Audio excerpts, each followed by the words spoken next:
Good morning. Welcome to the November 19th meeting of the Lextran Board of Directors.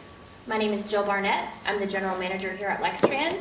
Today I would like to welcome our newest member, Mr. Paul Schoninger. Today is his first meeting, and recognize the service of our board member, Rick Chrisman, whose term recently expired.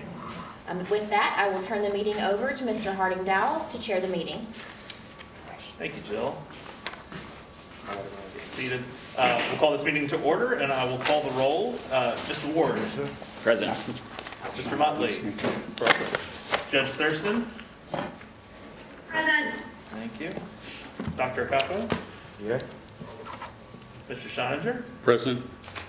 All right. I think we have a quorum. We may continue. All right. Is there any public comment on agenda items? Seeing none, we will move on to approval of the October board meeting minutes. Has everybody had a chance to review, and were there any comments or questions? Seeing none, I'd entertain a motion to approve the minutes from October. This is Christian. I'll make a motion. Thanks, Christian. Second? Second. Second, Dr. Capo. All in favor? Aye. Aye. All right. There is no chair's report this month, so we'll continue into the nominating committee report. All right, Mr. Chair, that is me. Good morning, everyone. Thank you all again for allowing me to appear remotely. I am anticipating that you're able to hear me. Am I correct? Yes. Correct. Okay, wonderful. Well, it is my privilege to announce to you that the nominating committee has convened and discussed the role of chair with our current acting chairman, Mr. Dow. And I am pleased today to recommend Mr. Dow for the chair's position. In addition, in consulting with him, I'm also pleased to recommend Ms. Jamie Rogers for the vice chair role for your all's consideration and a vote in accordance with the bylaws. I would note that Ms. Rogers is aware of what we're doing today. As many of you probably know, she just had a new baby and is at home, but plans to be at our next board meeting next month. So with that, I'll entertain any questions that you all might have, and if no questions, I would ask for a motion for a vote. This is Christian. I'll make a Okay. motion to approve the nominating committee. Second. Move second from George. All in favor? Aye. Aye. All right. Aye. Thank you all very much. Congratulations. I appreciate the vote of confidence. Fake it till you make it, right? All right, we'll move into action items. All right. For today's meeting, we are presenting the action items in advance of the performance report in the interest of time and to maintain a quorum. We do have two resolutions for the board's consideration today.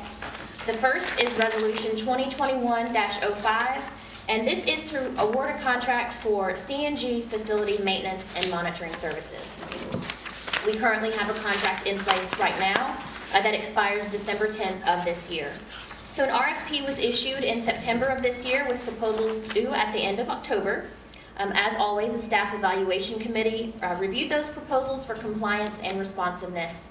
Two proposals were received from two qualified proposers. You can see those listed in your resolution. Following the evaluation and scoring, I'm pleased to recommend to you today a contract with Zeit Energy, LLC. They received the highest score and are recommended for the contract award, and I would note they are the incumbent provider. The term of this contract will be for 3 years with 2 options for renewal each time for an additional year. If the board has any questions, I would be happy to answer those. I also may defer to Chris Withrow from our maintenance department today, but would be happy to address anything that you might have. Is the CNG facility on this campus? It is. Yes, it is here. I have just a structure question. Sure. Why was the expiration on the 10th of a month? Stephanie, do you? It was an extension. That is right. So this contract was a little bit interesting. It originally had one expiration date because the contract was awarded for the construction as well as the facility maintenance. And that contract expired after the term, but really, the maintenance had not started, so we asked to extend for 6 months based on what the date of that was. It probably would have been better to go through the end of the year with that. That was the date. It was exactly 6 months from what the contract extension was. Okay. So is our plan to go to the end of a month on the new contract? You mean with the new term expiration? Yeah. Yes. Yes. Okay. Yes, we can do that. So when would be the start of this new contract, or that's yet to be determined? December 11th. The start of the new contract will, Be the year. should start the next day Okay. following the expiration of the current contract. And that's based on what was presented to them in the RFP schedule. Okay. Great. Any other questions? Does this gasoline gallon equivalent, is that comparable to what other transit agencies are paying? Yes, and I believe this might be slightly lower than the gallon equivalent we're paying now. Incredible. The current rate is 32 or 35? I believe it's 35 currently. 35, thank you.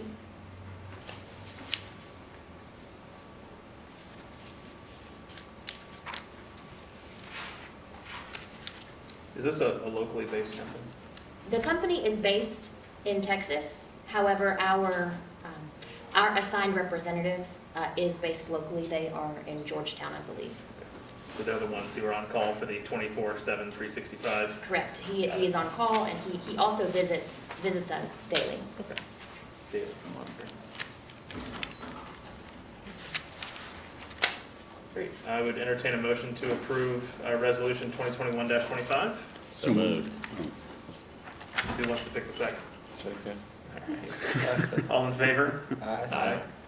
Aye. Motion carries. Thank you. All right. Thank you.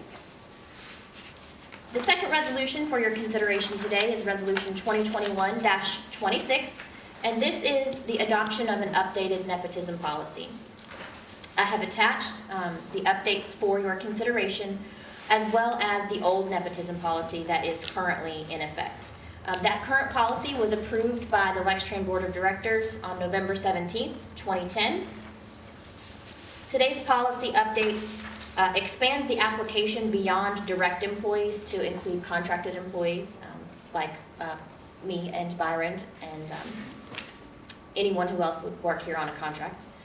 It expands the policy beyond relatives that are currently listed to include partners, members of the same household, and members of a dating relationship, as well as incorporates additional recommended language from our legal counsel and Tyler's colleague, Ms. Cindy Effinger, who is specific to employment. She reviewed this for us. So I have attached all of that for your review and would be happy to answer any questions.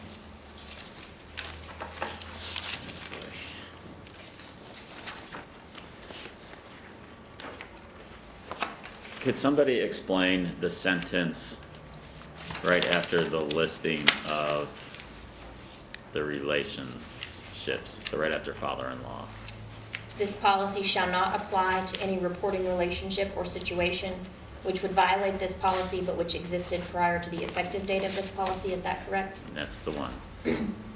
That is simply there to indicate that if there is someone who is currently in this situation, this policy is not going to be used to remove them from their employment. We are not aware of any of those situations at the present time. Is that correct, Nikki? Correct.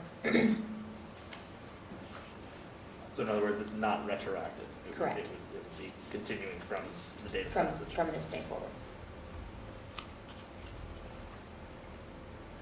Okay. It was hard for me to get my arms around what it was saying, just the shall not and I don't know. And Tyler, are you clear that that's Yeah. clear language? You just want kind of a clarification of the language? Do you wanna- I mean, I don't know if there's a better way to say it or not, but So where's the shall not, in which paragraph? After that's right after father-in-law. father-in-law. Yeah, that's clear to me. We can certainly reword it, but it's essentially just saying that this doesn't apply to anything that's already grandfathered in. Yeah, okay. Mr. Ward, I would note this is an area where Ann Tyler's colleague did help us with an update. It was the language as it existed before, did not have the word reporting relationship. Okay. And as we worked through it, we considered that, for example, say two people that worked here were currently in a dating relationship, and one of them applied for a supervisory position. The way it was written would not have prevented them from having authority over their partner. So we wanted it to say a reporting relationship. And again, we're really getting at that kind of grandfathered in relationship that was existing prior to the update. So if that was already in place at the time of the effective date of the update of the policy, then the prohibition won't stand against that. But I think I agree with Mr. Ward too. I had this many times over my professional life, where the supervisor ended up getting married to one of the employees. And this is just not that enough. So if, I don't know, the wording can get us into trouble. I don't know which language is perfect, but I turn to legal people and judge for your expertise. Does the next line help cover that? That this policy shall apply to any relationship or situation created after the effective date of this policy? Yeah, again, to me, the language is clear. So I'm happy to take any suggestions for how to further clarify it, but the language is saying that anything that would violate the policy but existed prior to the effective date is not affected by the policy, and anything that is affected or created after the effective date of the policy is. I agree with you, Jill. I think those two lines in tandem are in plain language. But, if there's a specific question that you think is remaining as a result of those lines, then we're happy to tweak the language. Personally, I don't know how we would, because that reads to me as clear. So how does the situation I mentioned, the supervisor and who end up marrying one of his or her own employees? Well, if the relationship was created after the effective date of the policy, then the line, this policy shall apply to any relationship or situation created after the effective date of this policy, would cover that relationship. Unless If they're the living together relationship now was or already dating existing, now, it would not. right? And the first full paragraph on the next page, I think does a good job of explaining what happens when a relationship is initiated. That Lextran works with that employee to remove the conflict by, I think generally by finding them a place somewhere else in the organization. Now, in kind of the specific scenario where, let's say, a couple was dating, and then they decided to go on and get married, and so they had an existing relationship, but then the relationship accelerated or became formalized in some way. I'll be honest, being that specific in a policy can create more problems than it solves, because then you're really getting into, you could, of course, cover a variety of scenarios for what happens in the context of a personal relationship. And generally, working with employers, we like to give a policy structure, but leave some leeway for the employer to be able to take things on a case-by-case basis. If you have absolutely no wiggle room to deal with situations as they arise on a case-by-case basis, you can end up really kind of hemming yourself in and have a policy that doesn't suit the situation at hand. So to me, this would be as clear as you want to go, because if you started going down the road of if the couple breaks up, if the couple gets married, if the couple has a child, then we're really creating a situation where Jill has no ability to deal with anything on the ground. And that usually causes more problems than it solves. So that would be my input. To me, this is simply saying if a relationship is initiated before the policy is in place, then that relationship has already been deemed, the reason being, the relationship has already been deemed appropriate by the supervisor at that point, right? I mean, they've known about it, it's been reported, and it's been dealt with. It would be inappropriate to go back and take a different action now. But if a relationship is initiated after, then the couple has to report pursuant to this policy, and the policy would be in effect for that relationship. I said couple, whatever relationship is nepotistic. So I'm clear. It was friendship morphed into boyfriend, girlfriend, or whatever you want to call it. Then married is still okay. Will it be Well, affected by policy? They have to At follow that the- second step, once they become boyfriend and girlfriend, they have to report it. Got it. Mhm. Yeah, and again, if you get more specific about kind of Oh, no, each I got stage you. of the relationship, you're starting Got to you. Got you. enter a personal area you don't want to enter. It was a nightmare for me. So. Yeah, I can imagine. And honestly, these are, you're right. I mean, these can create some very convoluted situations, obviously, but. Is there parallel language to this in the CBA, the collective bargaining agreement? I don't know. We don't handle the collective There is bargaining. not. There are some policies that exist that are not specific to the CBA. Okay. But I assume there's a way that the CBA addresses rules and regulations for union employees that aren't part of the CBA? All union employees are subject to Sorry, CBA. that was an unclear sentence. Policies that aren't baked into the CBA still Yes. apply to union employees. That would be covered under management rights in the Got it. contract. That's what I was looking for. Thanks.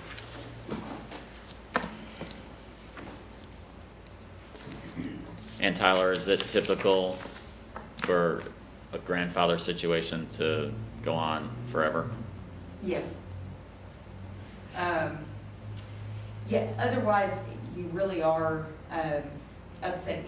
These policies always, this is kind of the happy middle ground, right? Because these policies always involve tricky case-by-case scenarios by nature of what they're dealing with. And so, if you have, let's say, a relationship that's grandfathered in, that, let's say, a married couple has worked here for 20 years, everybody has known they're married, nobody has raised an eyebrow. If at any point you change the rules on those folks, it would obviously just create disruption in the workforce that would be unnecessarily problematic. They would think they're being targeted. probably. Exactly, exactly. And then you have the potential for discrimination, HR issues. So we always try to include some sort of grandfathering language. And again, this is kind of you always have to strike the middle ground between providing enough detail as to whatever relationship it is, whether it's familial or romantic, without becoming so detailed and personal that people feel in any way targeted, or that, again, you're kind of pigeonholing the actions that the employer can take. Because we do want enough room to hear people's individual situations and determine what works best in that scenario. So this is, to me, about as clear as we get without going down the pigeonholing route. But like I said, you all have worked with policies like this, no pride of authorship. We're happy to make any tweaks to the language if something is unclear. From a policy standpoint, to me, this makes sense. And is it typical to have this sentence about public displays of affection in a policy like this? It can be. Okay. Obviously, there's some variation. Some employers, feel differently about displays of affection. It's fairly common. It's usually not considered.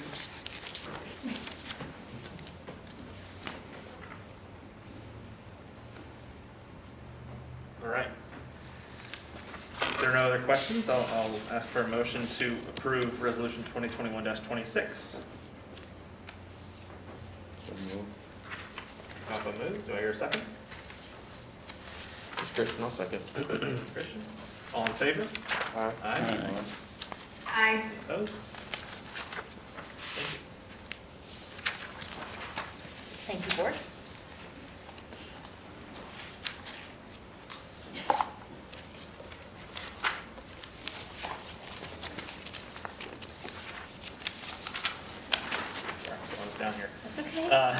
Is there, all right, we'll move to the performance report and financials.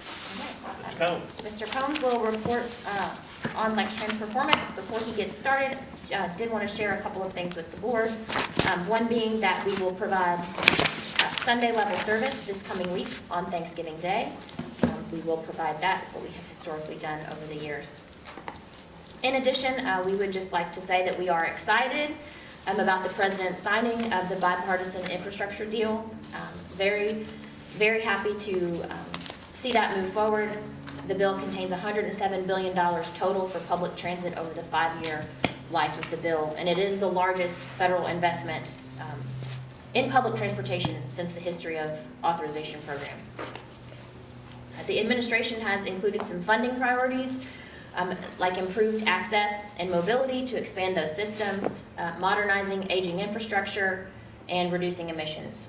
Climate change is a huge topic right now, and that is a priority of the administration within this bill. We are waiting for some additional information from FTA about the specifics of the funding for various programs and allocations. We don't know the forms in which that will come. However, we are hearing from APTA that our annual formula allocation is likely to double, and that there is additional funding offered into some competitive programs. And as I know more information, I will be happy to share that with the board. With that, I will turn it over to Mr. Combs. Thank you, Joe. Good morning, everyone. I'm happy to present today our October monthly performance report. And we start with our mission statement. We serve people in our community with mobility solutions. So some highlights from October. We submitted our annual report to the National Transit Database. That is our annual sort of KPIs that includes a lot of the information that you see here. It also has to deal with more in-depth maintenance information. There's a whole lot of data that we have to compile and send off to the National Transit Database.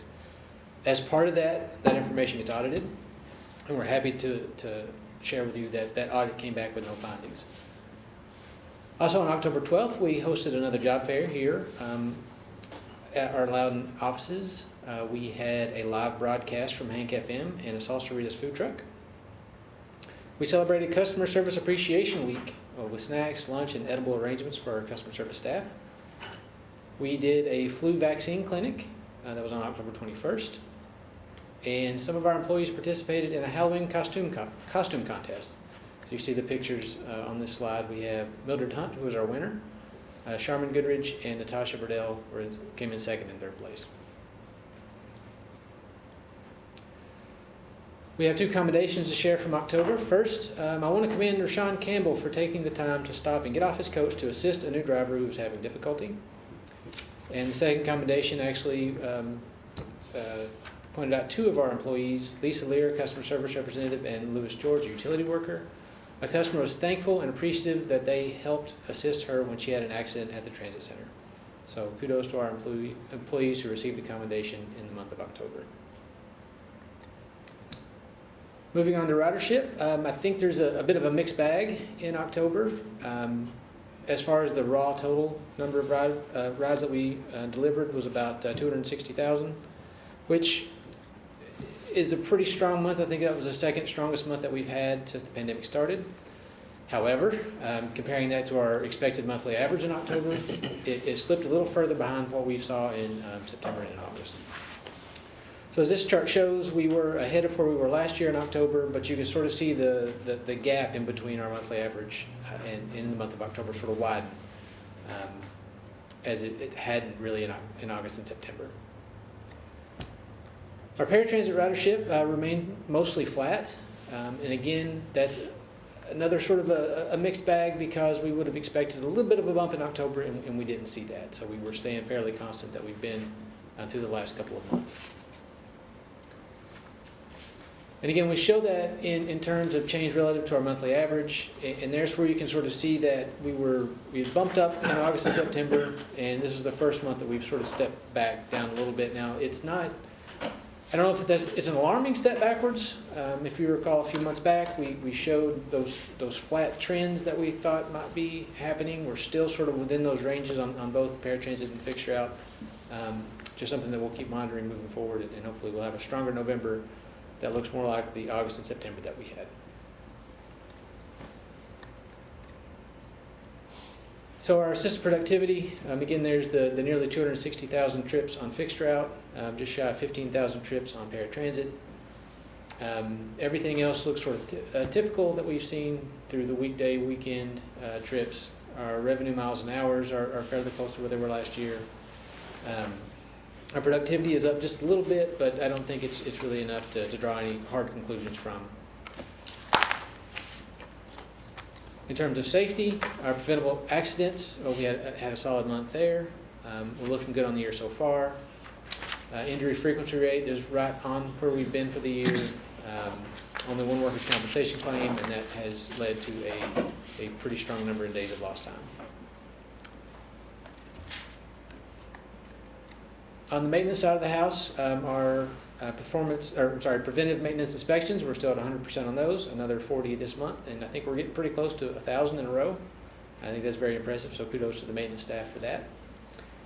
Our miles between roll calls also looks very strong this month, nearly 10,000 miles.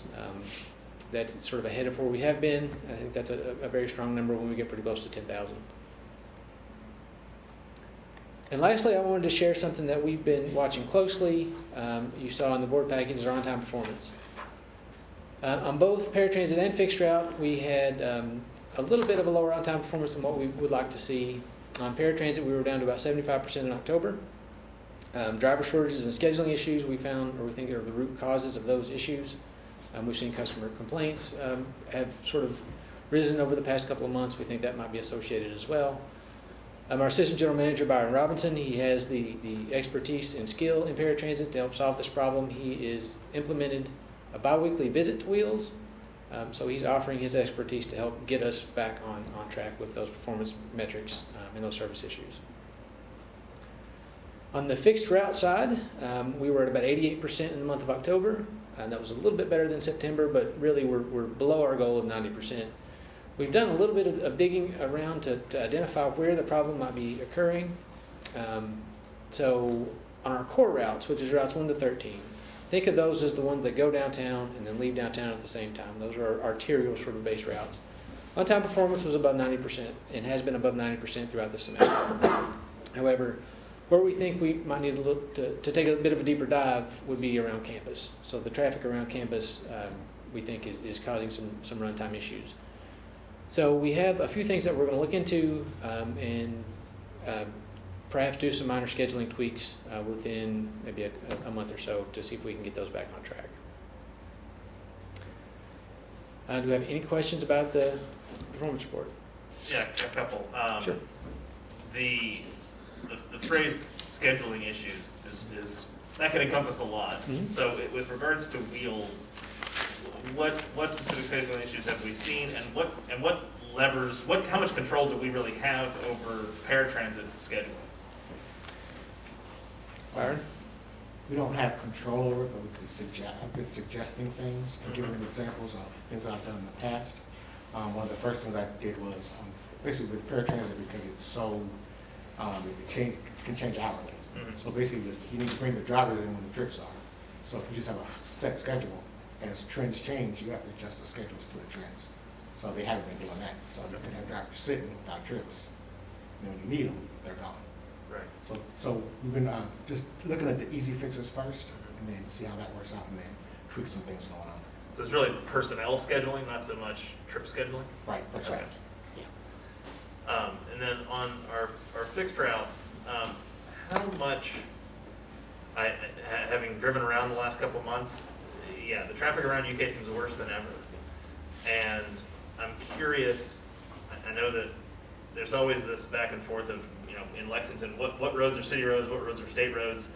Are there any roads on our UK routes that are specifically controlled by UK? Based on the land swap, I think there might be some around Route 14 Okay. that would be controlled by UK. And are we part of a larger discussion at the university around, I don't know, we want to call it student mobility, of ensuring that we've got, a seat at that table? Yes. I don't know if we're talking about, anything from traffic calming to dedicated lanes and things like that. We do have a seat at that table. I know Jill and Jason both talked with Lance Broking, their Director of Transportation. Mm-hmm. I think that we have a very good working relationship with that department. we Fred? over the last, I would say 5+ years, we have been, Lextran has been welcomed into those conversations much more than perhaps, 10 years ago. The university went through a transportation master plan as part of their campus master plan, and that really offered us the opportunity to be more involved. They would just, they would ask us for input and how things are affected with some of their decisions. So we're not necessarily driving the decision, but we are giving input. So that's been a good relationship. Fred, on the land swap, the only road that's impacting Lextran right now that we have currently is Rose Street from Columbia to Hughley. Okay. Everything else is still the city's until about June this year. Okay. But most of those main roads will still stay with the city. Yeah, they keep Euclid, Limestone. And, we're seeing a lot on Angliana and Red Mile too. Like, it's not only on the campus Yeah. side that's really hurting our on-time performance, it's also on the Red Mile side. So I think, Route 15 would be one I think we should expect to see when we talk about these schedule tweaks in the future. And is some of that well, I'm sure it's a little bit of both, but do we see that more being driven by the increase in student housing along some of those corridors, and therefore, more riders, longer load times, or is it predominated by the traffic on those roads? I think it's both. And there's another student development that's going on the corner of Virginia and Red Mile. I don't think it started yet, but it's going to be online, maybe as soon as next academic year. So that's going to keep growing. Traffic, as you mentioned, around campus it feels much worse than it has previously. So I think it's both of those factors at the same time, and this is a chance for us to look a little bit deeper into those schedules to make sure that we're hitting where we need to hit. Do we have any increased frequency on the routes that serve UK? We have not. So we kept Route 14 the same this semester as we have. We've kept Route 5. There was one of the trips on Route 5 that we have reduced when we reduced service, which would be the South Limestone corridor. And then we had one block of Route 15 that was reduced. So those are running at headways a lot right now. I'm sorry? What's the frequency on those routes right now? Route 14 would be 7 to 10 minutes during peak. Okay. Route 5 would be anywhere from 15 to 20 minutes during peak, and then 15 would be about the same. Okay. So they might have increased frequency compared to other core routes. Yes. But we did not recently increase any frequency. Okay. And Route 15 is both directions during the semester. Okay. To give you some history related to your question with Route 15, over the years, we have seen the evolution of that area and have responded in the route structure. 10 years ago, we had 2, maybe 3 buses running that route, and they were all going in the same direction because all student housing was on one side of the road. As things began popping up on Angliana, on both sides of the road, to prevent students running back and forth for safety issues, we implemented a bi-directional service. I think at that time it was 2 in each direction. That has not always proven sufficient over the years, and so we have 3 and 2 on the different directions. And sometimes when Jason has an extra operator, which as we know has not been often lately, they'll send a relief driver out there to kind of help do some cleanup along the route and kind of help them stay on time. Route 15 runs on a timed schedule with specific time points versus a headway schedule like Route 14.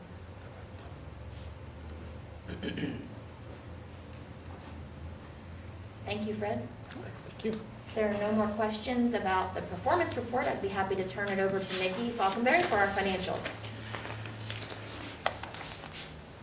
Thank you, Fred. Good morning, everyone. Good morning. Okay, we're looking at our financials for the month of October. This takes us 4 months into the fiscal year.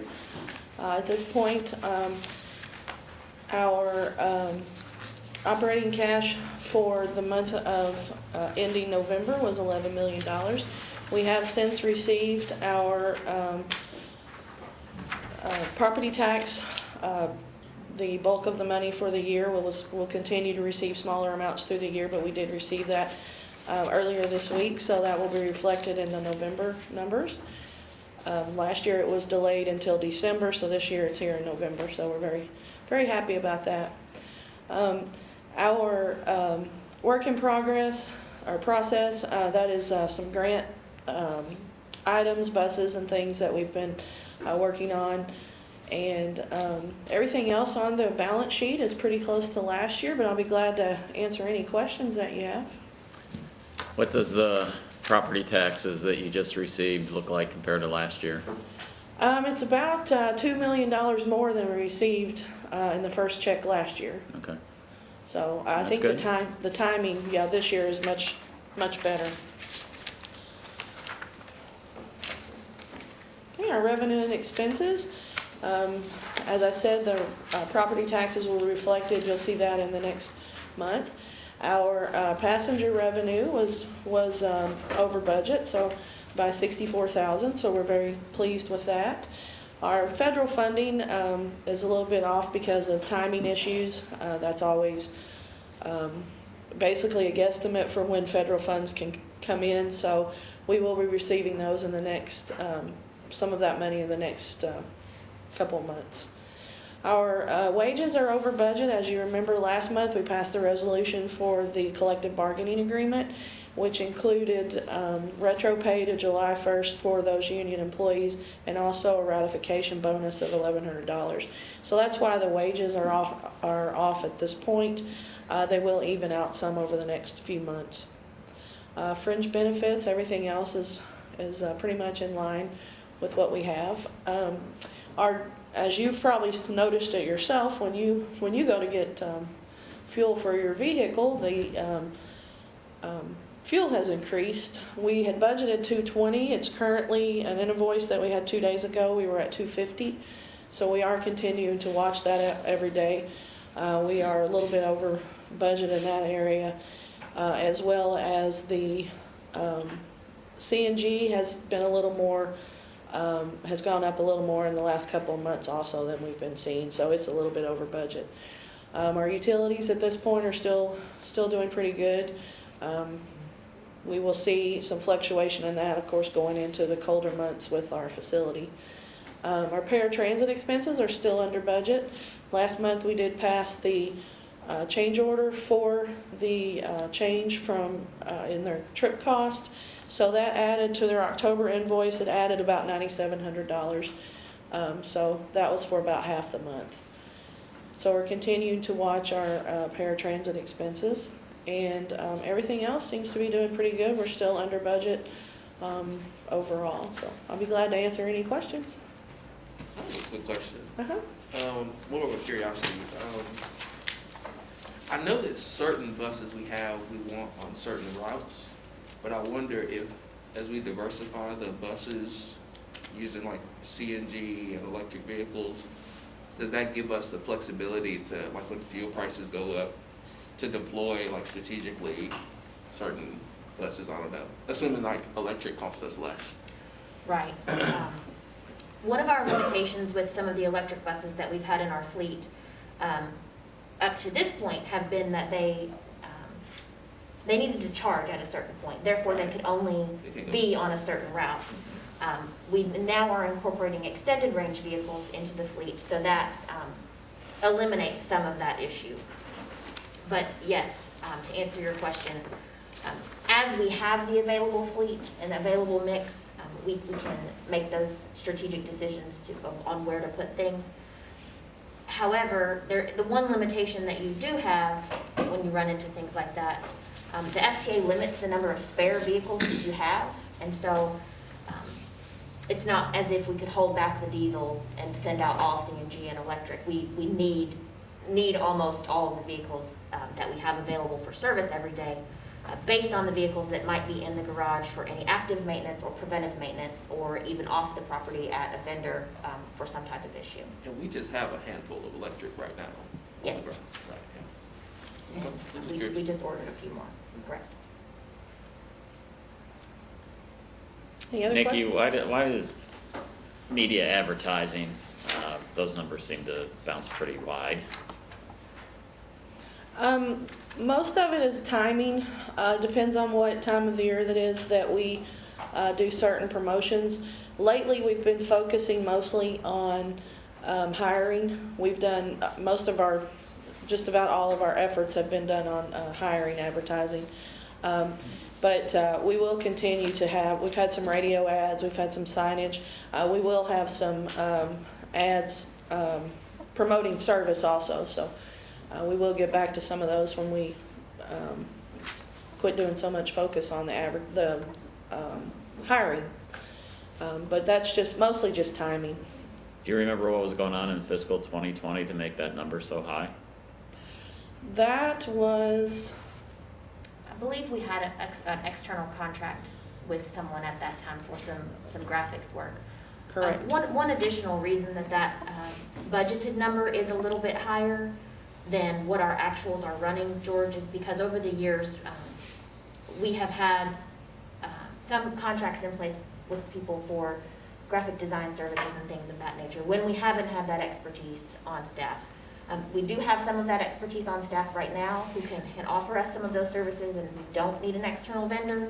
But that is where some of that is included in the budget and may not be spent in the long run.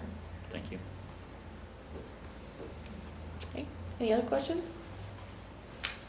Thank you. Thank you. Thank you, Nikki. Is there a change order report this month? We do not have a change order report this month. Is there any old business? I do not have any old business to report. Okay, we'll move to new business. Would you like me to take this? Yeah, go for it. All right. One new business item that I wanted to bring up that I have spoken with Mr. Ward, who is our Finance Committee Chair, and Mr. Dow about over the last few months is, I have talked to the board about some difficulties in attracting operators. We talked about the wages being some part of that. We have also experienced some difficulty attracting new talent to staff level positions. I have also begun to experience some retention issues that people have left for higher paying positions. In some cases, lateral positions making more money. And one contributing factor to that is some years of compensation studies that have revealed a need to minimize and close the gap between where Lextran is and some competitive market rates. And obviously our goal is always to attract top talent, retain top talent, properly steward the tax dollars that we have, ensuring that we are reducing turnover across the board in all positions, and ensure that we have great people here doing great work, and that's all positions. So I'm simply putting this on the board's radar today to let you know that there will be some future discussion taking place with the finance chair and the finance committee, board chair, and some work that is happening at the staff level. This is similar to something that we recently saw take place with LFUCG, and we will work towards a budget amendment in the coming months that also includes the recent change to paratransit, which the board did approve at the change order level. We'll also likely to include an adjustment to the fuel costs as we are seeing those rise month after month. So just simply wanted to put that on the board's radar for future discussion.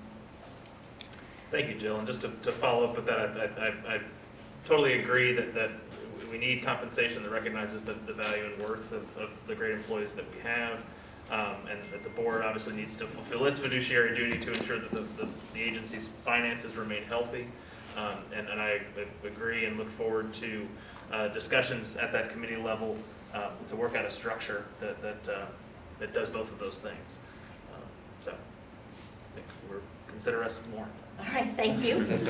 Not really warned. Informed. Informed. There you go. Mr. Finance Chair, do you have anything to add?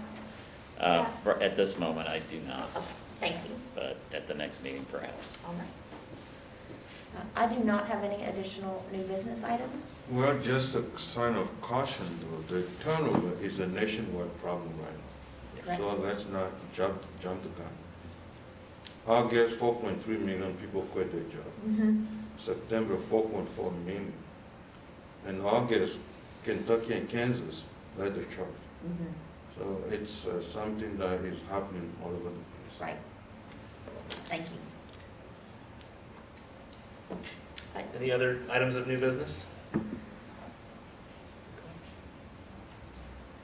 I'm going to go through some proposed agenda items Sure. for coming months. yes, in December, proposed agenda items are two resolutions. We will be establishing, I hope to be establishing a reserve policy that we have talked through at the Finance Committee level. And we'll be making some final adjustments and bringing that to the board for review and establishing that. We will also have a resolution for our audit services. This is a normal process. We do have an auditor now. Our contract term with them is expiring, so we will be going through that process. We've issued that RFP. I see a note from Judge Thurston that says she has to go, so we will say goodbye to her. If we have had the discussions about the retention and staff salaries that we just discussed, that would also come back to the board as a proposed agenda item in a future month, perhaps not for December, but just know that will be something to talk about. Great. Jill, on the audit, Yes. is there any policy in place how long you keep the same auditor before you change, or you change, or We- changing partners within the same firm? We definitely do that. We certainly, I can't tell you for certain that it is a policy, but as a best practice, that is something that we have done over the years, as switched partners within the firm to perform the audit. I'll let Nikki speak a little bit more on that. She knows more of the details about that, but we do try to make sure we're getting new eyes on our audit. That's correct. The partner changes on who looks at it. Scott looks at Nickerson, that's usually here.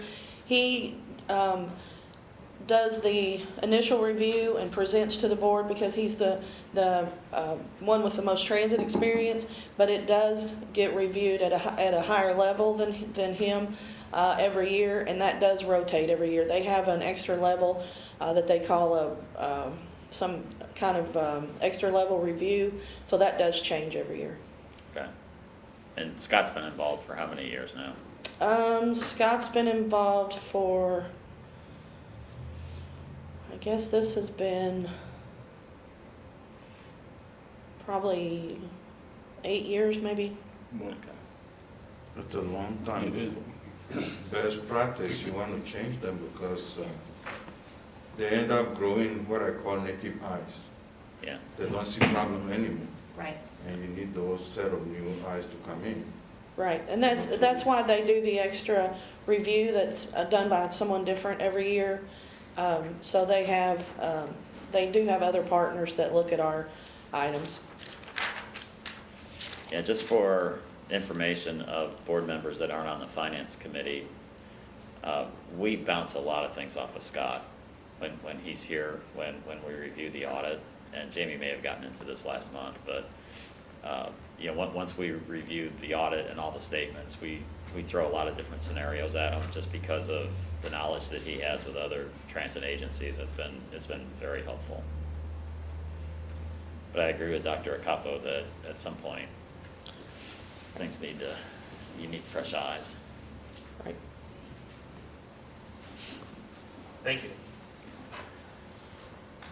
All right. I've not been made aware of any need for closed session today.